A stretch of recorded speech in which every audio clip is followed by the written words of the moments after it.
सी पर तनाव कम करने के लिए भारत और चीन में एक बड़ा समझौता हुआ है। पैंगोंग लेक के पास दोनों ही देशों की सेनाएं पीछे हटेंगी। 48 घंटे के अंदर सेनाएं पीछे हटेंगी। पूर्वी लद्दाख की सीमा पर अब स्थिति अप्रैल 2020 वाली होगी। भारत लगातार यही मांग करता रहा है। रक्षा मंत्री राजनाथ सिंह ने राज्यसभा में बताया है कि इस समझौते से भारत ने कुछ नहीं खोया।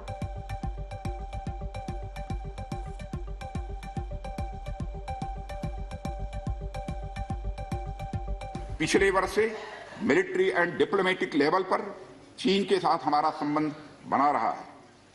इस बातचीत में हमने चीन को यह बताया है कि 3 सिद्धांतों के आधार पर हम इस समस्या का समाधान चाहते हैं। फर्स्ट, दोनों पक्षों द्वारा एलएसी को माना जाए और उसका आदर किया जाए।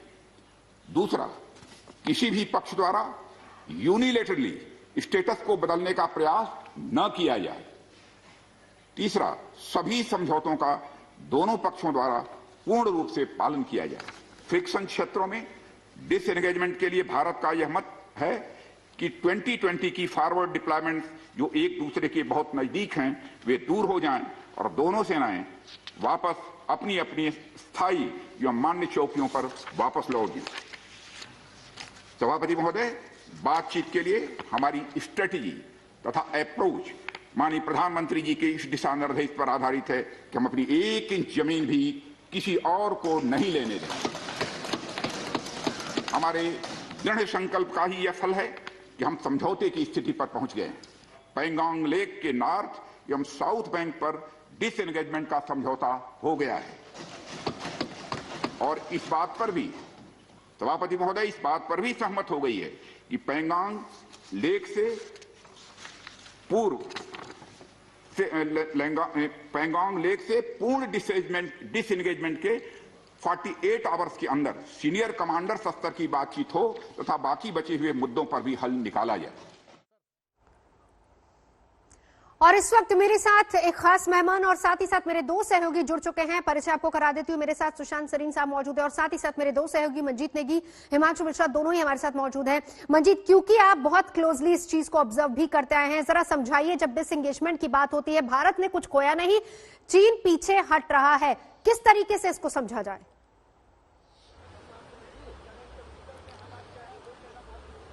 देखिए, पिछली जो 9वें राउंड की कोर कमांडर की बातचीत हुई थी मोल्डो में 24 जनवरी को, उससे पहले जो 2 राउंड की और बातचीत थी, एक फाइनल डिसएंगेजमेंट प्लान पर तैयारी थी।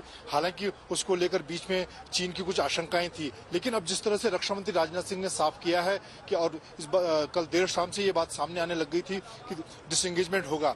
अभी के प्लान के मुताबिक पैंगोंग के दोनों छोर से, यानी कि दक्षिणी उत्तरी दोनों छोर से समयबद्ध तरीके से डिसएंगेजमेंट होगा। सेनाएं पीछे हटेंगी।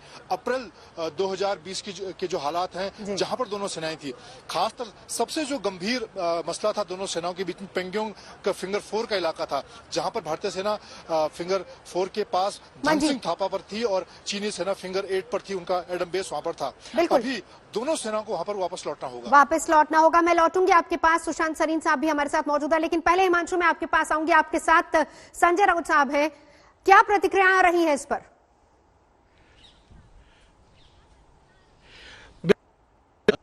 संजय जी, आज जो राजनाथ सिंह देश के रक्षा मंत्री हैं, उन्होंने कहा कि चाइना के साथ जो है डिसएंगेजमेंट एग्रीमेंट हो गया है और जो यथावत स्थिति थी 2020 में वो फिर से होगी और भारत ने 1 इंच जो है वो जमीन नहीं खोई है। और उन्होंने कहा ये एक बहुत बड़ी कामयाबी है कूटनीतिक स्तर पे भी और सैन्य स्तर पे भी भारत की, कि उसने चाइना को उनके रणनीति के तहत जो है वो बिल्कुल पिछली स्थिति पे लाके खड़ा कर दिया।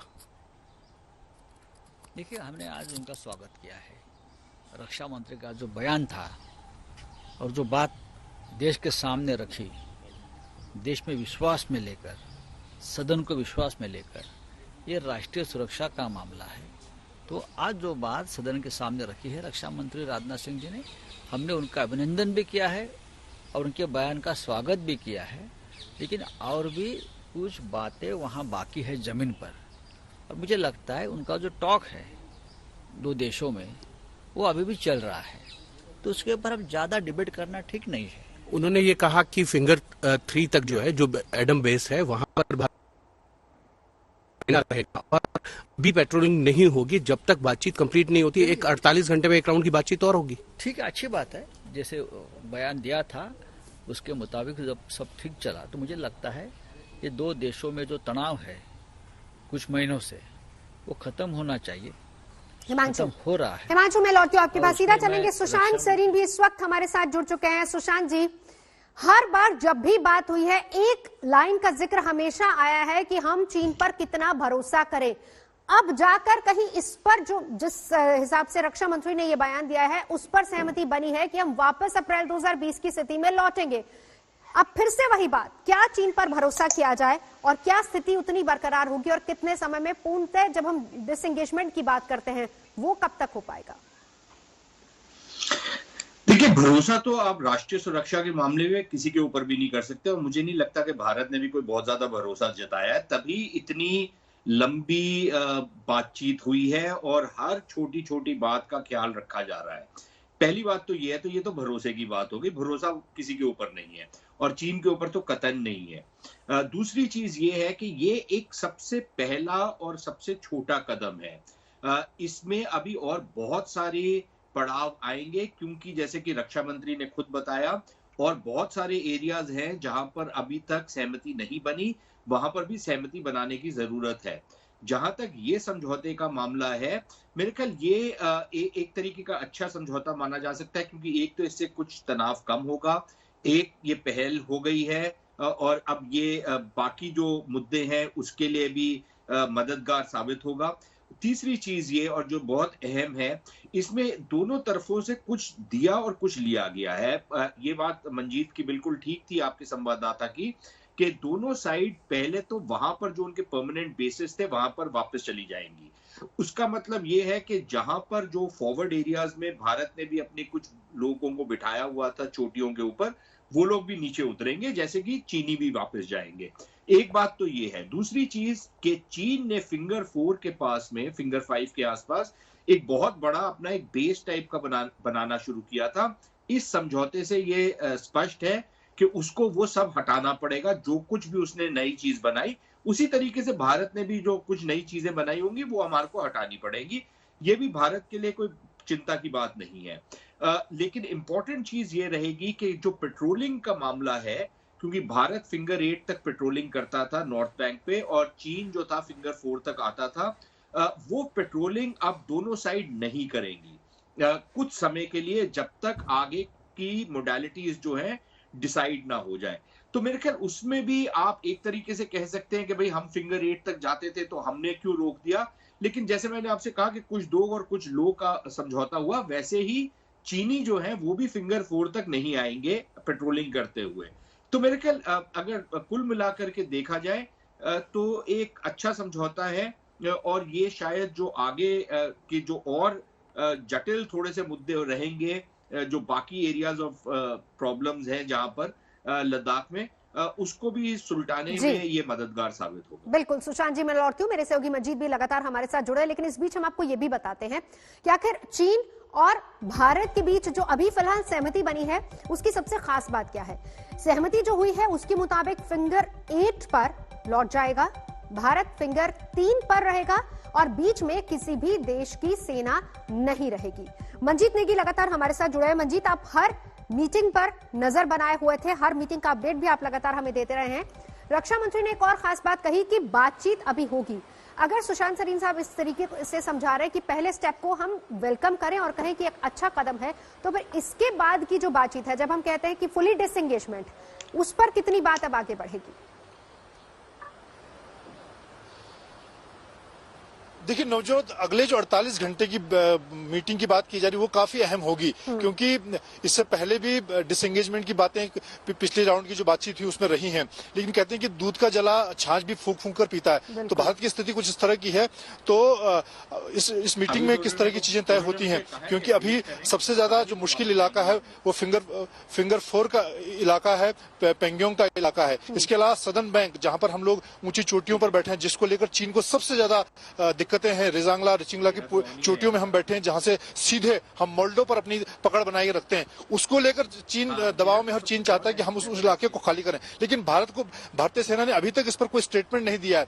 रणनीति यही है कि जब तक फिंगर 4 का मामला पूरी तरह से अप्रैल 2020 की स्थिति में नहीं आ जाता, जबकि दोनों सेनाएं अपने एडम बेस पर नहीं चली जाती, पेट्रोलिंग को लेकर कोई अगला प्रोटोकॉल तय नहीं हो जाता, तब तक भारत शायद सदर्न बैंक के जो ऊंची चोटियां हैं उनको नहीं छोड़ना चाहेगा, क्योंकि चीन पर एक बड़ा सैन्य दबाव हमारा अब तक बना हुआ है। तो ये दो चीजें बहुत महत्वपूर्ण है। और जैसा कि रक्षा मंत्री ने कहा कि अगले 48 घंटे महत्वपूर्ण होंगे, हालांकि सुशांत सिंह साहब ने सही कहा कि ये एक अच्छा समझौता इसे कहा जा सकता है, क्योंकि लंबे तनाव के बाद हम इस समझौते तक पहुंचे हैं। एक सकारात्मक कदम हम इसको कह सकते हैं कि आगे की प्रक्रिया के लिए। संजय सोई साहब हमारे साथ इस वक्त जुड़ चुके हैं, सुशांत सरीन साहब भी हमारे साथ लगातार है, मंजीत नेगी भी मेरे साथ मौजूद है। हम चलेंगे संजय जी के पास भी, लेकिन उससे पहले सुशांत जी, अब आगे की प्रक्रिया किस तरीके से रहेगी? अगर 48 घंटे के बाद अगली बैठक होनी, और ऐसे में भारत जिसका जिक्र कर रहे थे मंजीत नेगी, दूध का जला छाछ भी फूक फूक के पीता है, तो ऐसे में अगला कदम क्या होगा? हालांकि भारत ने अभी तक इस बात को पक्का किया है कि जब भी टेबल पर बैठना है, अप्रैल 2020 की स्थिति पर सेनाएं लौटे उसके बाद ही अगला कदम उठाया जाएगा। बिल्कुल, मेरे ख्याल जो अगला कदम होगा वो ये होगा कि मेरे ख्याल पहले तो समीक्षा की जाएगी कि जो समझौता हुआ उसका कितना पालन हुआ या क्या और उसमें करने की जरूरत है। मंजीत जो कह रहे हैं कि साउथ बैंक में जो भारत चोटियों के ऊपर बैठा हुआ है, उस पे मेरे ख्याल एक अभी भी एक सवालिया निशान है कि वहां पर हम लोग बैठे रहेंगे या पीछे हटेंगे, क्योंकि अगर जो स्टेटमेंट आई है रक्षा मंत्री जी की, अगर उसको देखा जाए तो उससे तो ये स्पष्ट लगता है कि भाई उधर से भी पीछे हटेंगी, जैसे कि चीनी जो आगे आ गए थे वो भी पीछे हटेंगे, तो भारत भी वहां से पीछे हटेगा। अब या ये हमारी समझ का प्रॉब्लम है या ये एक्चुअली होगा, लेकिन उसमें भी मुझे कोई आपत्ति की बात नजर नहीं आती अगर दोनों साइड्स इस डील के ऊपर बरकरार रहे। और मेरे ख्याल समीक्षा के बाद जो बाकी मुद्दे हैं और उनके ऊपर बातचीत होगी, और हर एक चीज को, क्योंकि जिस तरीके से पिछले 9 राउंड हुए हैं उससे ये तो बड़ा स्पष्ट है कि हर छोटी छोटी बात के ऊपर आप बात कर रहे हैं, आप किसी भी चीज को खुला नहीं छोड़ रहे, हर चीज का प्रॉपर सोल्यूशन को आप तय कर रहे हैं। तो मुझे लगता है कि वो उसमें भी काफी टाइम लगेगा। अगर हम ये मानते हैं कि अगले 2-3 मीटिंग्स में सारा कुछ सुलझ जाएगा, अगर हो जाए तो बहुत अच्छा है, लेकिन मुझे होता हुआ नजर नहीं आ रहा। इसीलिए मैंने कहा है कि एक छोटा कदम है, पहला कदम है, अच्छा कदम है, लेकिन जो अभी तक क्राइसिस बना हुआ है लद्दाख के क्षेत्र में और जो तनाव है वो थोड़ा कम तो होगा, लेकिन बरकरार रहेगा मोटा मोटी। बिल्कुल। मंजीत, जरा इसको भी समझाइए, क्योंकि रक्षा मंत्री जब इस बात का जिक्र कर रहे थे तो उसमें उन्होंने उन 3 सिद्धांतों की भी बात की, जिसमें सबसे पहली बात तो यही है कि दोनों पक्ष पहली बात तो LAC को माने, और दूसरी बात जिस तरह के समझौते हुए उसको भी माना जाए। एक आशंका, जैसा सुशांत जी भी जाहिर कर रहे हैं, कि अभी फिलहाल तनाव रहेगा, इसको किस तरीके से देखें?